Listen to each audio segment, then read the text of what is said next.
This is the City of God podcast, where Christ meets culture. And welcome to the City of God podcast, where we are exploring today's biggest cultural issues all through the lens of God's infallible word. My name is Rob Pacienza, and as always, joined by my friend and co-host, John Rabe. John, great to see you today. It's great to see you, Rob. I am particularly excited about today's program. I'm excited every week that we do this. We have tremendous guests, but this is one of those programs where when we recorded this, we had a couple of pictures taken. It's the kind of thing where I sent out to my friends, like, hey, check this out. Decades ago, when I started my career, I actually started in sports broadcasting, sports talk broadcasting. And this guest that we're having on today is a longtime major sports figure. This is someone that we used to try to get as a guest on radio programs I was involved in the 90s, and we would just get laughed at, like, oh yeah, right, get in line, because this was literally the most in-demand interview in the sports world, certainly among the top 3 or 4 in the 1990s, and we had him right here to chat about it. So remove the mystery for us, Absolutely. Rob. Who are we talking to? We're talking about legendary coach Lou Holtz. And I got to be honest with you, I've had the privilege of meeting world-renowned pastors and thought leaders, actors. I'm still like a little kid when it comes to athletes and coaches. Me too. I mean, especially at the caliber of Coach Holtz. I mean, it just was phenomenal getting to meet him, spend the day with him, and also to bring him into the City of God podcast studio. And Lou Holtz is somebody that, whether it was on the field or now off the field, has really spent much of his career talking about the need for leadership. Talking about how sports can make an impact well beyond just the X's and O's of football, and well beyond what happens on the court or on the field, but also all throughout life. And so it was a fascinating conversation talking about leadership, talking about the need for mentors, talking about the need for men to stand up in our culture. He's had the privilege of coaching men on and off the field, and just privileged to sit down with him and get his perception on what's happening today in our culture, but what the people of God and those that hold a Christian worldview and those that hold a traditional view of the family can do about it. Absolutely. And coach's resume is well known. Lou Holtz, in college, he coached at the University of Arkansas, South Carolina, Minnesota, most famously, of course, Notre Dame, where he won a national championship. As you'll hear in the conversation, he mentions it probably should have been even a couple more. And we talk about the football side of it and the leadership side of it. He also coached the New York Jets in the NFL. Less said about that, probably the better. But he is a guy who has a real passion, as you said, for leadership, for helping men to stand up and be men, and honestly has some genuine concerns about where our culture is at right now, where this is all heading, and where we're at from a leadership perspective. And so we delve into all of that with him. Just covers everything that you'd want to talk about with Lou Holtz. After football, he ended up at ESPN, where he had another extraordinarily successful career just as an analyst, where it was a whole new chapter that brought him to a whole new generation. He's been a longtime motivational speaker, and all of it shows up in this interview. It was just a real kick to get to do this with Lou Holtz. Yeah, absolutely. Having a young son, 13 years of age, who loves sports. It was a fascinating conversation for me to have with Coach Holtz, to be reminded of the important role that we play as pastors and fathers and mentors and coaches on the next generation. So just a fascinating conversation with a fascinating individual. So without further ado, here is our conversation with legendary coach Lou Holtz. Coach Holtz, so great to have you on the City of God podcast today and have you as our guest. We do this podcast weekly, and we're talking to a very broad audience. And I think one of the things we want to talk to you today about is, in addition to you being a successful, well-known coach, you talk a lot about leadership. Talk to us a little bit about your philosophy on leadership and why leadership is so important, particularly right now in the 21st century. Well, I never felt I coached football. I felt I coached life. And the same things that made him a good football player would make him a good husband, a good father, and a good businessman, etc. I don't think there's anything more important than leadership, and they come in all sizes. You aren't born a leader. It's when you make up your mind you want to be a leader. And if you're the head of a family, you are a leader. And there isn't anything more important you're going to do in your life than being a father or a husband. That's the most important job you have.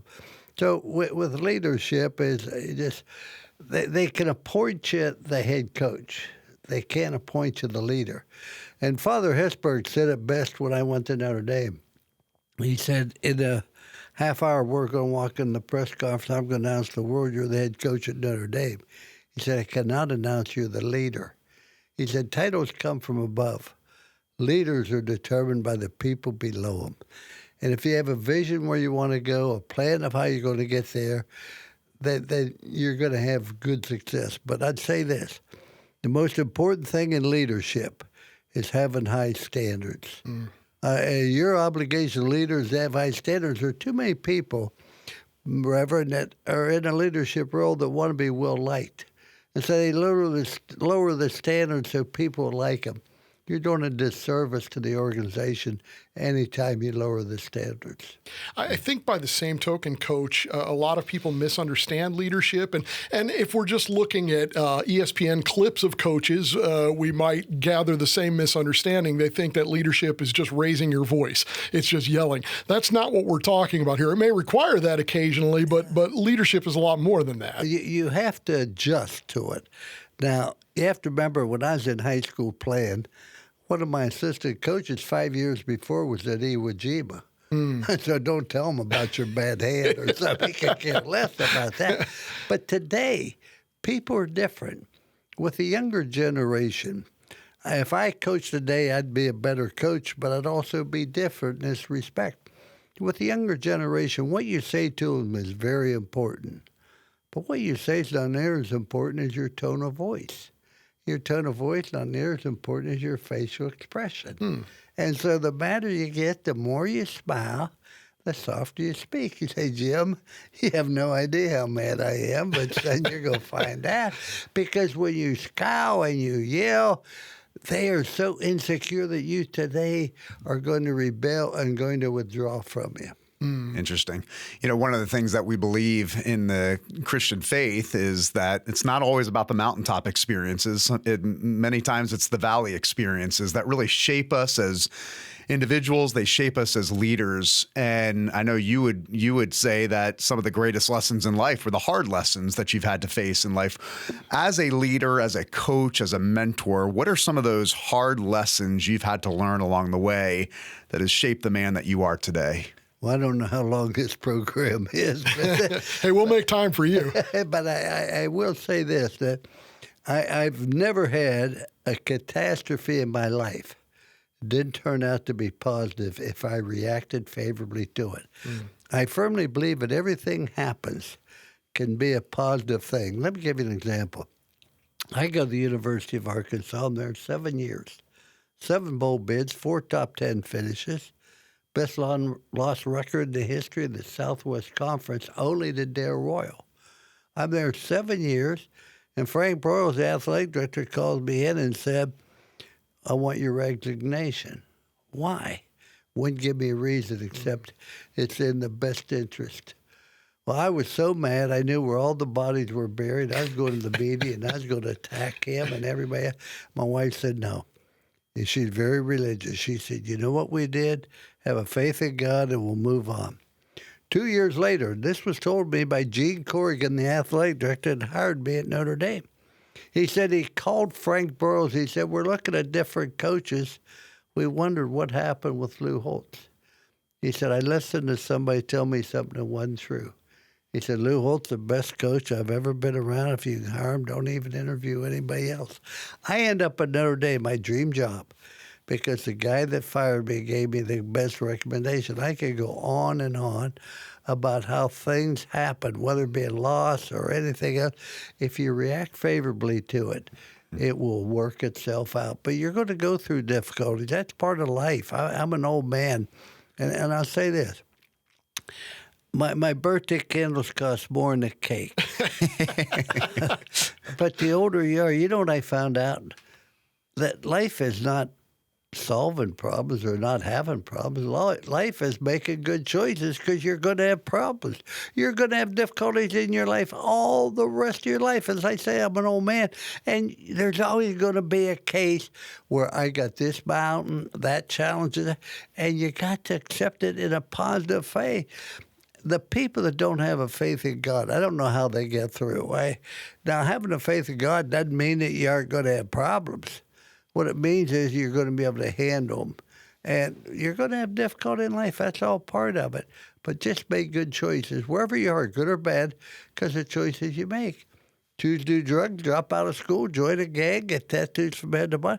You're choosing to have difficulty in life, and stop blaming me. Blame yourself because of the choice you make. Now, when you feel that you are in a bad situation because of choices somebody else made, then you're going to count on them to get you out. When you realize I'm in this situation because of the choices I made, then you and you alone will start making better choices and get yourself out of that quagmire. Yeah, it's a good word. I think you're sharing some of it with us even as we go here. But of course, as a college football coach, wins matter. They're not unimportant. And your record speaks for itself, a national championship at Notre Dame. And yet we know as well that wins and losses are not the only thing that you're going after, particularly as a college coach, as opposed to perhaps at the pro level. What was it that you wanted to accomplish in the lives of the young men who played for you at whatever program you were at? I wanted to understand that whether you're in business or whether you're with a football team, even if you happen to have a church, I would think, you go through 4 stages. I go into a situation, I took over 6 college situations, never inherited a winner. Never failed to go to a bowl game by the second year at the latest. The first thing we have to do, we have to learn how to be competitive. Mm-hmm. You learn how to be competitive because you execute the basic fundamentals. Great football players start out by learning how to block and tackle. After you learn to be competitive, then you have to go through stage 2. You learn how to win. And you learn how to win because you do little things. Everybody does the big things. It's a team that does the little things that will win. Then you go through phase number 3. And phase number 3 is you have to learn to handle winning. Once you start winning, everybody forgets what it was like to lose. Don't think you can ever lose again, and that's not right. And they all want credit for it. They want to stop doing the things that they needed to do. And once you learn to handle winning, you go through phase 4, which is the championship phase. The championship phase is when the players take responsibility for the culture of the team. In other words, they don't wait for the coach to get on a teammate. They'll do that themselves. That's not the way we do things here. And once you get that where the culture, the players are responsible for the culture, you got an unbeatable situation that's going to, a bad year will be if you lose 2 games. We have a lot of parents and grandparents that watch this podcast, and I think we all can agree we live in a culture right now where everybody wants to be the victim. Yeah. Nobody wants to take responsibility for their life, for their future, for their past, and certainly don't want to really own kind of their what they're supposed to do and have responsibility for their life. Why is it so important, particularly now in this cultural moment, that older men, older women are taking it upon themselves to mentor the next generation, to give them a different vision than maybe we're seeing in Hollywood or in the media? How do we get away from this victimhood mentality and really speak to the next generation? Why is it so important right now? Oh, I think it's critical. I'm writing a book right now, not writing it as fast as I'd like. And it's basically about the freedoms we've lost in the 87 years I've been on this earth, and how things have changed. Today, people don't want to be held accountable. You have to be held accountable. Whether you're part of a team, part of a business, part of a church, you got to be held accountable. But if you say you're going to do something, you go do it.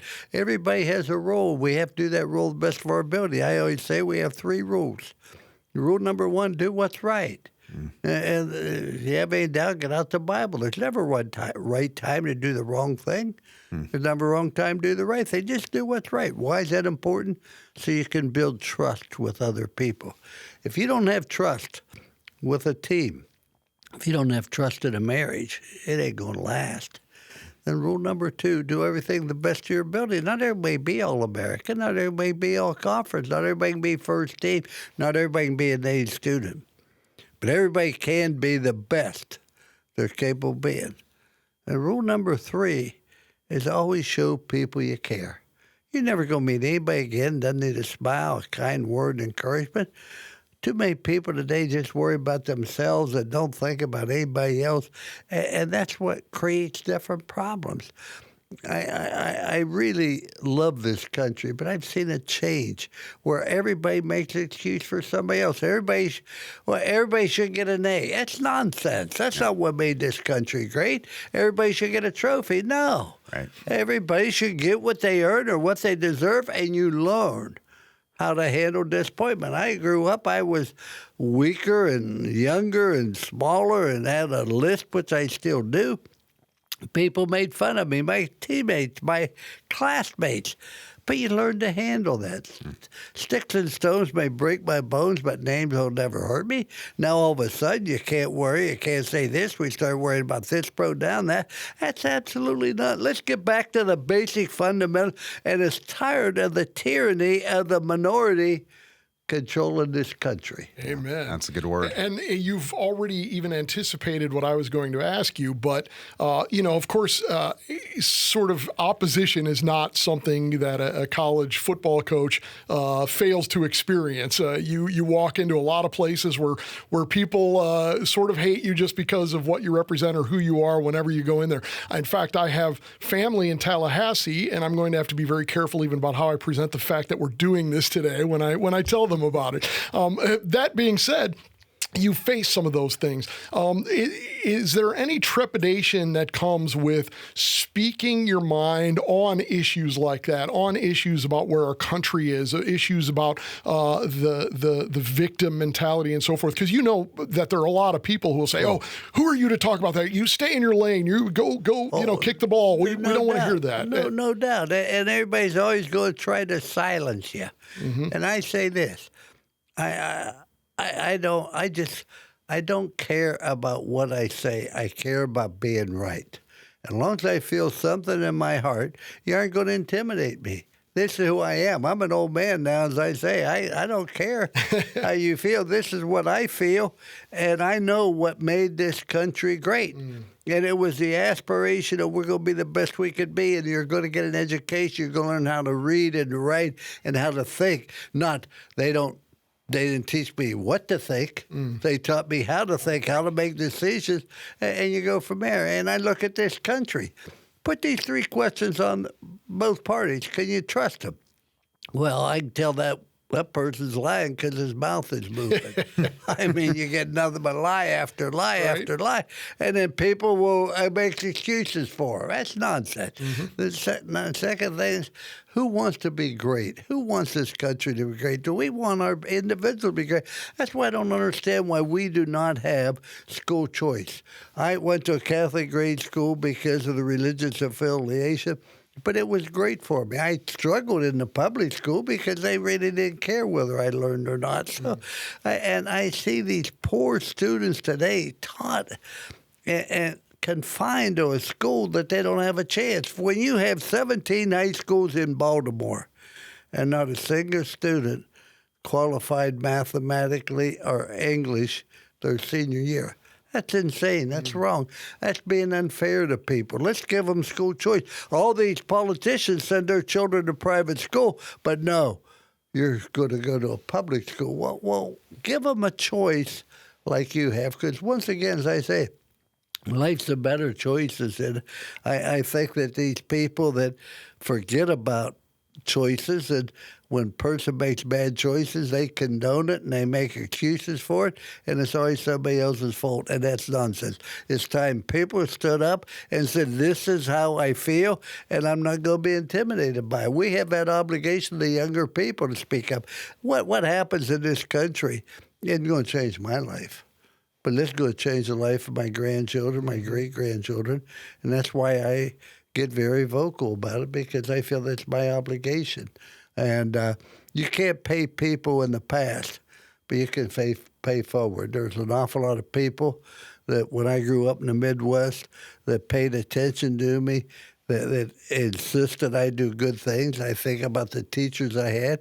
Glenda Dunlop, my sophomore English teacher, meanest human being I've ever met, pound for pound. She didn't weigh 105 pounds. She scared the daylights out of her. Her husband was he owned a funeral home. But you know what? I can't begin to tell you how many times I've written Glenda Dunlop before she died and thanked her that she cared enough about whether I learned English. Because once I went to college, I was able to use that English and get through. So it just have standards. We don't do a favor for anybody by lowering the standards. It goes back to what I said about leadership. Have high standards. Yeah. In an age of gender confusion and what I've heard people call the pronoun parade, I mean, there's a new pronoun, that we're hearing about all the time. And shame on us for allowing that to happen. Shame on us. I mean, God made a man and a woman, Amen. period. Amen. Yeah, and so for the men listening, why is it so important for men in particular? Manhood's under attack. We have absentee fathers in America. Why is it so important for men to step up right now in our society? Oh, I think it's absolutely critical. You know, as I said, I'm an old man, and what changed this country where we started downhill was in the late 60s when John F. Kennedy came out with his Great Society. Well, we're going to pay a woman to have children, but not if the man's in the house. And if you don't have a man in the house, we all have a role. And I want to tell you, my wife and the women are the strong sex. Make no mistake about it. I mean, if you're married, you know she's smarter and she does things a little bit different, and she manipulates you where you think you're the head of the family. But you have obligations as a father and as a husband to provide leadership. And if you don't have children, then you ought to adopt some. Not physically adopt them, but just say, okay, I'm going to help these young people make better decisions as we go along.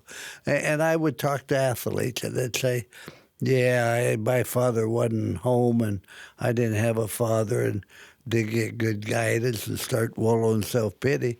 Then they all have 2 children out of wedlock. Well, how's that work? You know, you just told me how important a father was in your life, and it wasn't there. Now you're going to be there for them. I think we have an obligation. And I can't help but think back to East Liverpool High School where I played football.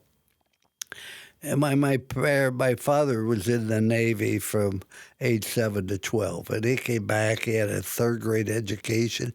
He had to find a way to make a living, support the family, so I don't fault him. But my uncle, who was like my brother, my father, my best friend, and then you had maybe 5 or 6 people, Harry McConville, and different people, some teachers, some pastors, some businessmen that cared enough about us and spent time and helped us. That's amazing. Quick sports question. The national championship team, what was so special about that team, in your opinion? We didn't lose. Yeah, that's a good answer. They Being undefeated helps, yeah. They refused to lose. People asked me to write an autograph, but Lou Holtz, national champs in 88, and then I write and screwed in 89, 90, 93, but I'm not bitter. I wish we would have had the playoff then, but I think the best team I had was in 89. And sometimes, as a coach, you want to be able to go home if you didn't win and look back and say, they do everything I could to help them. Well, my second year, actually the 4th year, we'd won 23 in a row. Defended national champs, last game of the year, we down played Miami. And I lost that football game. And the team's coming back at Notre Dame on the 23rd where they play Ohio State. They're also going to honor my wife that weekend. But Notre Dame was so obsessed with the mental image you might give about the way we conduct ourselves. Well, we can be perfect gentlemen, but we step on that football field, we flat want to win. And so we're going down to play them in a hostile environment. And I had our team so passive and so docile that we did not react to the challenge we had. And that's the first time I had never failed to do it. But that was my fault because I worried about perception of and the right thing and the obligation I had that team was to prepare them for a difficult environment, and I didn't do that. It bothers me this day, but I can't change it. So if you can't change it, then move on. That's a good word. It really is. And you look back on that, and it's, of course, those are some of the great days of college football, some of the great rivalries. Everybody remembers those games even now. But I'm curious, and I think some of it has come through in what you've said here, the way that you handle adversity and that the help that can be. But I'm just curious, because this is the first chance I've ever had to sit down and chat with somebody who won a national championship at Notre Dame. I would imagine, even as someone who coached at a number of other programs as well and coached for a time at the NFL level, that there's just absolutely no pressure in the sports world like coaching football at Notre Dame. What was that like, and what, you just describe that atmosphere and the pressure that comes with it, too. Oh, the alums were great if you won. Period. I mean, but once Eric Parsegian said to me, when I went there, he said, Coach, this job's different than any place you've ever had. He said, but if you win a national championship, it changes. And he was right. Once you win the national championship, they put you up on a pedestal and you got like clay feet, and they never expect you to ever lose, ever make a mistake or anything else along that line. But as I used to tell the players that, when we're Notre Dame and they 8. And I use 8 for emphasis, not to illustrate the caliber of education I received at Kent State. And at Kent State, we said, we can't read, we can't write, but we are Kent State. But just having a pride in what you do and how you do it. And understanding, when we go out to play, man, I'm going to tell you, that other side's going to be so fired up to play against Notre Dame. I read sometimes where I went to school because we're going to play Notre Dame. So understand that they're going to be fired up. We're going to get their best shot. But the only thing I can think of more motivation than to play against Notre Dame is to be able to play for Notre Dame. Mm-hmm. And so nobody should be more fired up than us. And you come to Notre Dame not to win some of them, not to win most of them. You come to Notre Dame to win all of them. And there shouldn't be an excuse for anything if we just do everything the best of our ability. And Notre Dame had high academic standards, and they put a lot of restrictions on me. I don't blame them. For example, we're defending national champs. The day the team reports, Notre Dame informs me that Michael Stonebreaker, an All-American linebacker, would not be allowed to play the entire year or set foot on the field because he had a car accident. Nobody was injured. It wasn't drinking. And Tony Brooks, your leading ground gainer, will not play this year either because he had parking tickets. We told him not to bring his car on campus, and he drove on campus to empty his clothes for the year. And I found out the day they report. Yeah. But Notre Dame had covered everything with me before I went there, that I wouldn't have anything to do with the discipline and admissions. It goes on and on. So you just accept it. That's why I went to Notre Dame. And if I didn't want to go under those stipulations, then I shouldn't have went. It wasn't like they changed the rules. Mm-hmm. They explained the rules to me, and I accepted them before. And I think that's the way life should be. You make an agreement, you honor the agreement, not because it's convenient, not because you feel good. It's just the way you live. And I got to tell you this, being at Notre Dame was great about certain things because I could talk about my faith without having to worry about somebody calling me from the ACLU and complaining. I could be myself and every day in fall camp. That's amazing. I would read them Proverbs for that day. Wow. There were 30 of them. And the Proverbs tells you how to live with your fellow That's right. man, if you do that. And it's amazing. Maybe a couple years ago, a young man named Paul Grasmanis, who played several years with the Philadelphia Eagles, said that was one of the most important things he still reads. the Proverbs. That's amazing. Yeah. My son is 12, my daughter's 10, and we're going through Proverbs every morning before we go to school. So embrace wisdom and reject folly. It is, yes, absolutely. Well, Coach, we just can't thank you enough for being here today. We're recording this podcast. It's August of 2023, and Coach Holtz has already spent a full day speaking to our students at Westminster Academy, our football coaches. He's going to be with us later on this afternoon to speak to our varsity football team. So just thank you for your leadership, not only on the field, but off the field. And you are an incredible man that is walking out his faith and being used by God in tremendous ways. He is using me, I must say that. But what is nice is I just speak from my heart. I don't have to remember what I did. It's genuine. Tell the truth. It just it comes from your heart. And so, but thank you for having me. And I want to tell you what a beautiful place you have here, how impressive this has been. And just looking at your students, how fortunate they are. As I talked to the student, I told, I hope they appreciate how fortunate they are to be able to go to a school that can express their faith. Don't ever take that for granted. Don't take it for granted. Don't take it. How fortunate you are. Yeah. Coach, may God richly bless you, and thank you for your leadership. Thank you. He has blessed me.